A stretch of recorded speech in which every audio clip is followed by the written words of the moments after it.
Bonjour tout le monde, bienvenue dans cette nouvelle vidéo sur les nombres complexes.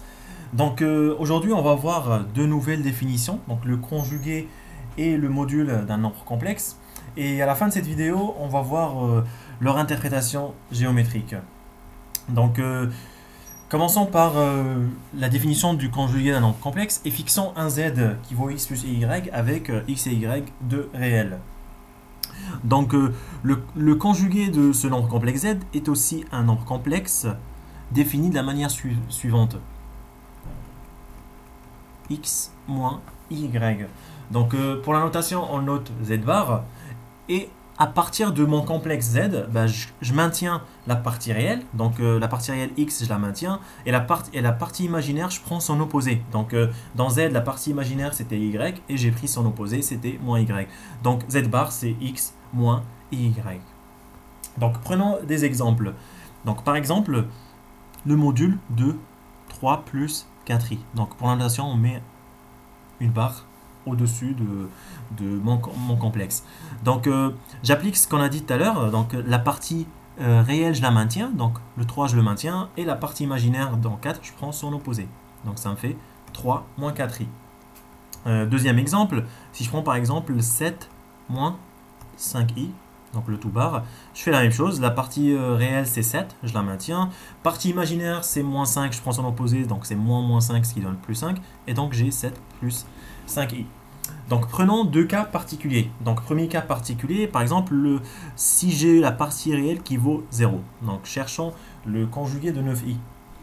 Donc je peux écrire que c'est 0 plus 9i pour bien faire apparaître la partie réelle. Et donc si j'applique ce qu'on dit depuis tout à l'heure, ça me fait 0, je maintiens la partie réelle et je prends l'opposé, la partie imaginaire, ce qui me fait 0 moins 9i, ce qui donne moins 9i. Donc bien sûr, vous n'êtes pas obligé de réécrire tout ça, c'est juste pour appliquer la définition. Dernier cas particulier, si cette fois je prends partie imaginaire nulle, et par exemple si je prends moins 6, donc son conjugué, donc c'est comme si déjà j'ai moins 6 plus 0 fois i. Et donc, si j'applique encore la règle de tout à l'heure, le moins 6, partie réelle, je la maintiens. Et partie imaginaire, plus 0i, je peux écrire moins 0i, ça revient au même. Et donc, dans tous les cas, ça me donne moins 6. Quelques propriétés sur les conjugués. Donc pour cela, je vais prendre deux complexes z et z, et un entier naturel n. Donc première propriété, que vaut le conjugué de z plus z'. Donc le conjugué de la somme, c'est en fait la somme des conjugués. Pareil pour le produit. Donc le conjugué de z fois z', ce n'est rien d'autre que z, le conjugué de donc z bar fois z' bar. Donc maintenant, si en plus de ça, mon z' est non nul, je peux dire que z sur z', le tout bar, c'est égal à z bar sur z' bar. Maintenant, je peux généraliser la deuxième propriété en utilisant justement l'antinaturel n que j'ai pris, et je peux chercher le conjugué de z puissance n. Et en fait, c'est le conjugué de z, le tout, puissance n. Cinquième propriété, c'est lorsque j'applique deux fois le conjugué. Donc, que vaut le conjugué du conjugué, ou z double bar? En fait, c'est le complexe du départ. Donc, conjugué du conjugué, en fait, c'est le complexe de départ. En fait, c'est très simple de démontrer ces propriétés et je vous conseille même de le faire vous-même. Il suffit de poser donc z par exemple x plus iy et z' par exemple x' plus iy', et vous prenez par exemple les valeurs de gauche et vous essayez de trouver à droite ce qui se trouve à droite, ou vous faites les deux. Donc si je prends par exemple la cinquième propriété, donc si j'essaye de chercher donc z double bar, donc dans mon cas c'est x plus iy double bar, donc j'applique la première fois le conjugué, donc c'est là. Donc on a dit on maintient la partie réelle et on prend l'opposé de la partie imaginaire, ce qui fait x plus y, et j'ai encore une barre. Donc je fais encore la même chose, j'applique la définition, donc la partie réelle je la maintiens, et la partie imaginaire je prends son opposé, donc moins y, ce qui donne plus y. Et donc ça ce n'est rien d'autre que mon z. Et donc à la fin j'ai z double barre qui est égal à z. Voilà, vous pouvez faire exactement la même chose avec les autres propriétés, et en fait c'est une manière de vous entraîner pour voir si vous avez bien compris les 5 propriétés qu'on a là. Donc deux autres propriétés. Cette fois, si je prends par exemple la somme d'un complexe et de son conjugué.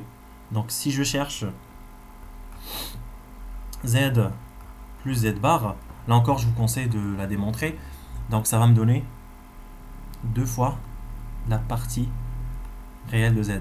Donc avec les notations que j'ai pris, donc la partie réelle de z c'est x. Donc vous, si vous remplacez z par x plus y et z prime par x prime plus y, z par x plus y et z prime et z bar par x moins y, vous devez retrouver à la fin 2x.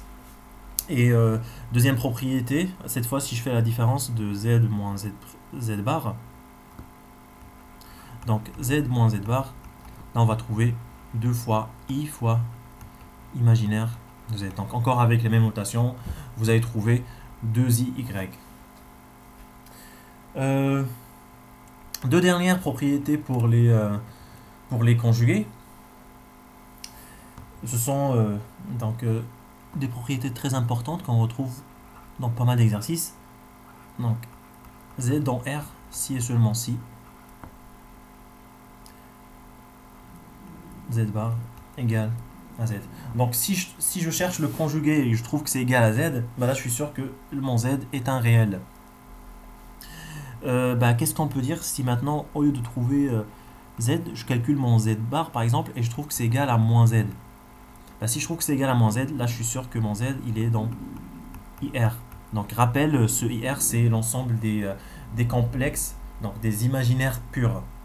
Ça veut dire la partie réelle vaut 0. Donc z dans R, ça veut dire la partie imaginaire vaut 0. Ensuite, le module d'un complexe z. Donc je reprends le même que tout à l'heure. Donc z égale x plus y. Donc la définition du module est qu'on va noter comme cela. Donc z entre deux barres. Ça va être racine carrée de x carré plus y au carré. Donc x carré, x c'est pour la partie réelle et y c'est pour la partie imaginaire. Donc première remarque sur le module, c'est que c'est une valeur supérieure ou égale à 0 forcément, puisque j'ai racine carrée. Et donc si je trouve un module négatif, c'est que c'est forcément faux. Donc c'est qu'il faudra voir où est-ce qu'on s'est trompé, mais en tout cas, il faut garder en tête que c'est une entité qui est supérieure ou égale à 0.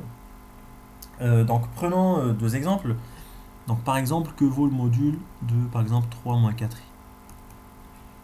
Donc en appliquant la définition, donc ça fait racine carrée, donc partie réelle au carré, donc c'est 3 au carré, plus partie imaginaire au carré. Donc dans mon exemple, partie imaginaire ça vaut moins 4, donc plus moins 4 au carré.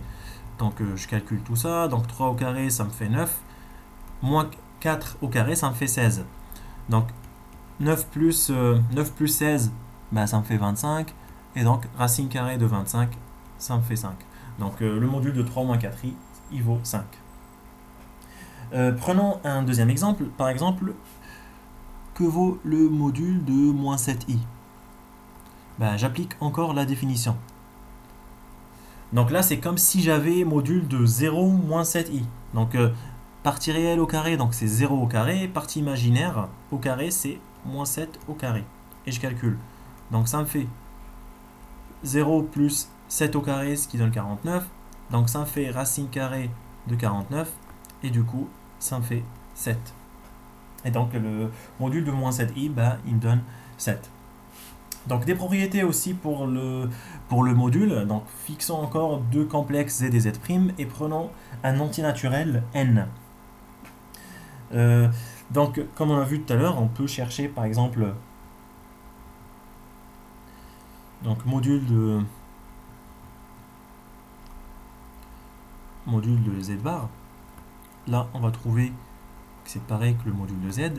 Et aussi, si je cherche le module de moins z, bah, je vais trouver que c'est aussi pareil que le module de z. Tout ça, bien sûr, on peut le démontrer si je pose x, par exemple, égale x plus y. Tout ça, on peut le démontrer, je vous conseille de le faire. Ensuite, là, comme tout à l'heure encore, module de z fois z', c'est aussi le module de z fois le module de z'. Et là, si j'ai un z' qui est non nul, je peux aussi avoir module de z sur z', c'est égal module de z sur module de z'. Si maintenant je peux encore généraliser la propriété numéro 3 en prenant par exemple module de z puissance n, donc ça va être module de z le tout puissance n. Et une dernière propriété qu'on a pour les complexes, pour les modules, pardon, c'est z fois z bar. Donc cette valeur, bah, ça me donne le module de z au carré. Donc propriété très importante à connaître. Donc là on voit qu'on a plusieurs propriétés, mais en fait si on comprend d'où il vient, en fait on réalise que en fait il n'y en a pas tant que ça. Il faut juste savoir les retrouver. Oui, juste une remarque par rapport à ce qu'on a vu pour donc on a vu une propriété où on ne retrouve pas son analogue. Là, par exemple, on a vu pour les conjugués que z plus z' égale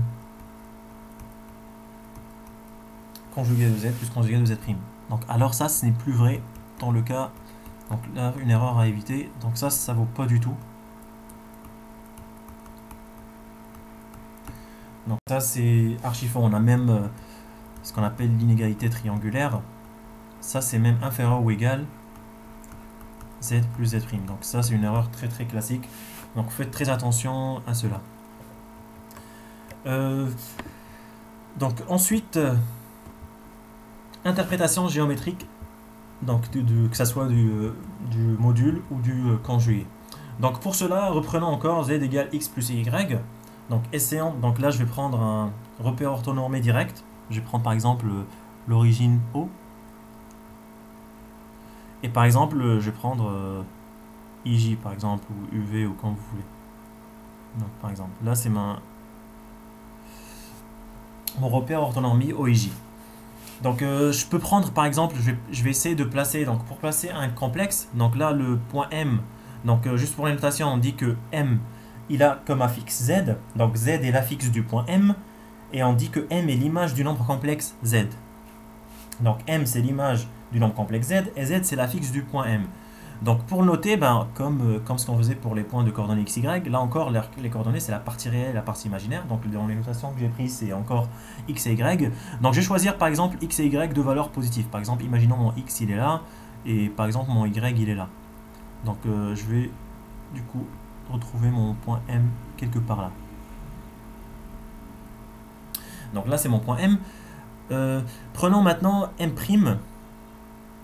le point d'affixe z bar. Donc n'oublions pas, on a dit que z bar, si je prends z égale x plus y, alors z bar c'est x moins y. Et donc dans mon cas, j'ai la partie réelle qui vaut x, la partie imaginaire qui vaut moins y. Donc x il est déjà là, donc y il est là, mon moins y il est à peu près là. Donc si je place mon moins y là, donc je vais retrouver mon point M' qui va être là. Et qu'est-ce que je remarque par rapport au point M et M'? Ben, on remarque que M et M' sont symétriques par rapport à l'axe des abscisses. Donc ça c'est une propriété très importante à retenir. Donc le point M d'affixe Z et le point M' d'affixe le conjugué de Z ben, vont être à chaque fois symétriques par rapport à l'axe des abscisses. Dernière interprétation géométrique à connaître justement, c'est le module de Z.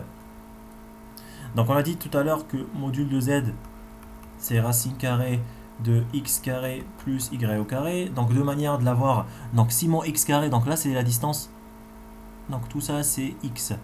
Donc ça c'est les distances x, ça c'est la distance y.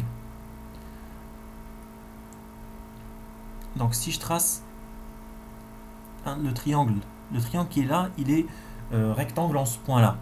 Donc ça bien sûr c'est aussi y. Donc cette distance c'est y.